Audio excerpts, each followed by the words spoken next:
Monarchy is the bedrock of a civilized society. Even a congenital idiot on the throne provides stability, allowing the politicians to happily knife each other in the back without any fear that they may be undermining the fabric of society. That being said, I must confess a certain admiration for the somber young Republican with the Charlie Chaplin moustache who was waiting patiently, cap in hand, outside the polling station on the opposite side of the street. There he was, standing determinedly in line, all set to cast his vote and give the Dago establishment a well-deserved kick in the teeth. The Spanish nation had recently ridded itself of a particularly loathsome dictator, and it was no surprise that the lower orders had now developed an appetite for change. Peering down at the assembled mass of unwashed voters from the comfort of my hotel room on the Pages del Coro, however, it seemed unlikely to me that they would want to take that extra step and vote in a Republican government. Throwing out a dictator was one thing, getting rid of the monarchy quite another. The man with the cap pulled out a rolled-up copy of El Socialista from his jacket pocket and began to read it, in full view of the police. I could not help but admire his nerve.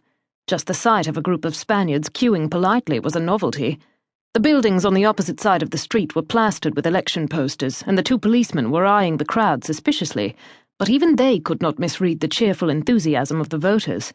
The Republican was engrossed in his paper, but the rest of the crowd were chatting happily among themselves in that infuriatingly over-exuberant Mediterranean way. It was their first opportunity to vote in almost 8 years, and they were intending to make the most of it. A few women were passing the time of day among the men, their light but rapid-fire voices floating easily up to the window on the 3rd floor. They were not allowed to vote in this election, much to my annoyance, though they were permitted to stand for public office. It was a small step forward, I supposed. As a woman myself, I have always understood the value of a universal franchise. I may have spent the better part of my life masquerading as a man, but I am not a hypocrite. Whenever possible, I have tried to champion the rights of my sex. Women may be as susceptible to popular sentiment as the male of the species, but a truly democratic election cannot take place without them. I stepped back from the window and pulled the wallet from my trouser pocket.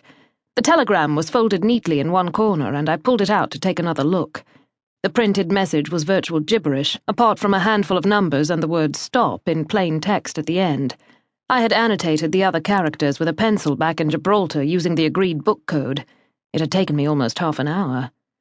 I have never been much good with ciphers. The encryption key was a paragraph from Chapter 13 of Bleak House. Someone back in London had a peculiarly warped sense of humour.